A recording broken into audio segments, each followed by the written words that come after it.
Like, tell me that's not the future. I've recently moved into this new space, but I had to downsize quite a bit. However, I've got a number of really cool smart home gadgets that make the most of a smaller space. So whether you're just starting a smart home or you're looking for some really cool smart home gadgets that are easy to install, maybe renter friendly, there's something for everyone here. From setting the mood, automated home cleaning, and smart home security, here are some of the best picks that you can get today that actually make a difference. One of the most important decisions that went into creating my smart home setup was making sure that everything works seamlessly together, especially in the area that I hang out most, my living room. So for my brains, I'm using Alexa. Now, as a voice assistant, it's not really the best and it doesn't hold a torch compared to Google Home. Alexa, turn off all the lights. Wall lights isn't responding. But when it comes to actually controlling my devices, my lights, my TV, my Xbox, it gives me the most flexibility with those custom prompts. For example, Alexa, let's game. Okay. With that one custom command, it turned on my Govee strip lights, my Govee lamp, my Xbox, and my TV. And when it all works well together, it really makes you feel like you're part of the future. In the living room, I've paired the Echo Studio along with the Echo Sub. Now, the really cool thing about this is you can actually pair up to 2 of these along with an Echo Sub. And if you have a Fire TV or a Fire Stick, you can actually pair all 3 together for a really incredible surround sound system. You can mix and match their other speakers and start even with a basic one and slowly expand into more if you just want to get your feet wet. But there are a few other smaller things that you can do to make your older or more retro products feel like they're part of your smart home. For example, we've got these really cool bulbs over here that are controlled via smart switches hidden behind here. Turn on the bookshelf lights. And then if you're like me and you're starting to get into records, even budget options like this Electrohome here for $100 have Bluetooth built in, which allow you to easily connect to your other smart devices, your smart speakers, whether those are Alexas or via Bluetooth to your bookshelf speakers. Not too far away across the room, I have the Echo Show 10, and this is probably my favorite smart home device that I've tried to date. It's a display that you can always look at. So whether I'm cooking, whether I'm washing dishes, or I'm just trying to get ingredients, it's a display that I can always keep my eyes on. I actually mostly keep this mode set to off, but when I'm cooking, show me recipes for steak tacos. I'll read the directions one step at a time. It's actually been pretty cool to be able to have a screen that does a semi-decent job at following me around so that I can continue watching my favorite show or play live news. Live from ABC News. Or follow along with a recipe without needing to actually touch the display.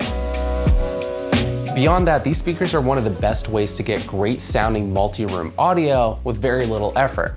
But actually, my favorite part of this entire setup is the lighting, specifically syncing it with the TV. And for that, we're gonna be installing the Govee Backlight 3. This is the newest part of my setup, but I saw so many people raving about it online that I just had to try it out myself. With the Govee TV Backlight 3, anything on my screen can expand into a lighting canvas thanks to the camera on top. Coming from more traditional smart lights, it's on a whole other level when it's actually syncing with what's happening on screen in real time. It's incredible. Now, this is the Hisense 65-inch U8K. Even though it's last year's model, this is still one of the best TVs that you can get for under $1,000. That's 4K and 144 Hz. It gets extremely bright with 1500 nits peak with impressive blacks and contrast thanks to its mini LED panel, making it great for sunny rooms like this. A really nice TV like this brings the smart home together, and Hisense makes some of the best value non-OLED TVs that you can get today. Again, don't be afraid to shop for a TV that's a year or 2 old like this one, since it's a great way to get most of those same smart features and picture quality, but at a decent discount. This also comes with Google Assistant built in, either through the mic built into the TV or via the remote. So I can say, okay Google, open Max. Opening Max, stream HBO. And if you have your smart home accessories connected with your Google Home account, you can control them with your TV. This could either make it a great starting point for when you're first creating a smart home, or an easy way to expand it out without needing to buy a dedicated smart hub for that room.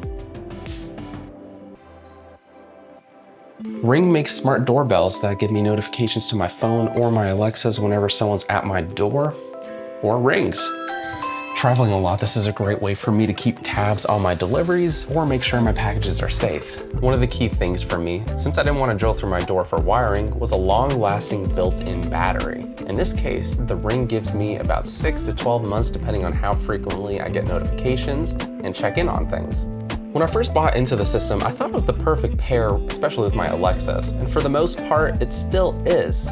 But they're pushing really hard to get people to buy their monthly Ring Protect plan, which starts at $5 to get video history and enhanced notifications, so just keep that in mind. I'm not the biggest fan of having security cameras in the home, but I do like having them to monitor entrances like this one here to my balcony, just because you never know. So this is the GE-Cync smart camera, and it's cool for a couple of reasons. One, it's pretty affordable. It also has a physical shutter, so I can pull it up and I know for sure it's not able to record anything. It also has this really nice swivel here so I can get the perfect angle. And you'll also notice that it has a micro SD card on the side here, so it can actually record and save footage locally without the need for cloud storage. So that actually saves you a little bit of money in the long run because you don't need to have a subscription service, which is one of the main things for me. I'm tired of having subscription services for everything. And again, it's only about $30. So it was perfect for what I needed. And because it's compatible with Alexa, I can say, Alexa, show me the porch camera. Okay. So that all goes back to finding one ecosystem and a bunch of products that all work perfectly together. I've been testing and reviewing robot vacuum cleaners for over 4 years now, and as weird as it is to get excited by a vacuum, it's also really cool to see how far these have come over the past few years. Not just in terms of how well they clean, but also with their design. This is the EcoVacs X2 Omni, and new for this year, it has a lot of cool tricks up its sleeve. So carried over from its previous models, we see the auto lifting mopping pads, which when first introduced was a huge game changer for me because it allowed you to clean your carpets and your hardwood floors during the same cleaning cycle. But they've taken things even further. New for this year, the X2 Omni has managed to move all of its navigation and obstacle avoidance sensors into the main part of its body instead of the submarine-like sail that smart vacuums usually have. This allows the vacuum to clean under lower clearance obstacles that were once out of reach. That said, you'll still probably find a few crannies and corners that the vacuum still can't reach, and for that you now have the new handheld stick vac, which is attached to the station's right-hand side. On top of doing a really great job at replacing a traditional vacuum, even better, when you're done cleaning, it auto-empties and charges using that same station. Because of all this, I think this combo is one of the best all-in-one smart vacuum systems that you can get today. The thing is, you don't need to spend $1,000 like on this combo here. You can get a model that's a couple years old, maybe one that's used if you're just trying it out for the first time. And you're actually gonna be really impressed, especially if it's from one of those bigger brands. And again, the idea with these is that you're gonna be able to trust them to do your automated home cleaning without much of your own input. You're not gonna need to bust out that traditional vacuum as often. But we've all seen robot vacuum cleaners. What about a robot cleaner for your windows? This is the WINBOT W2 Omni. Within a few clicks, it attaches to your windows, it begins suctioning, cleaning, and in just a few minutes, it's done. So it's got actually enough water to do a couple of these. Place it at one corner, turn it on. You'll hear it whir up, and hands off. It's got little nozzles on its front and back. It's actually gonna start spurting in each direction as it moves. Now, one thing that's really great is, again, this is an all-in-one unit with a battery built in. So even though I do have an outdoor outlet, I don't need to worry about staying tethered because it has enough charge to clean all of my windows, exterior and interior, on a single charge. Is this something that I thought I'd ever need, let alone ever get to try? No, but now that I have, it really has me excited to see what the future of home automation holds. So not only is this easier and quicker than using a bucket and squeegee, it's doing a better job, there's no streaks, and you know, I can sit inside and not have to worry about it. To me, that is part of the house of the future. And all of this is kept safe with my Yale smart lock. This is one of the cheapest smart locks that you can buy today from a reputable brand. And as someone who hates to take their keys with them, this is a great choice. It doesn't have Wi-Fi, so I can't control this remotely when I'm not home. But at the same time, maybe this actually makes this less of a security risk as it's not on an actual network. You still have the convenience of Bluetooth if you don't want to use the keypad, but it's actually its auto lock feature that I like most. Even if I forget to lock the door, after a few moments, it'll just lock itself. But what purchase would you make to start your smart home journey today? Let me know in the comments. You can also follow us everywhere at Tom's Guide to see more cool tech, and you can follow me to see what I'm reviewing next. Until the next one, I'll catch you later.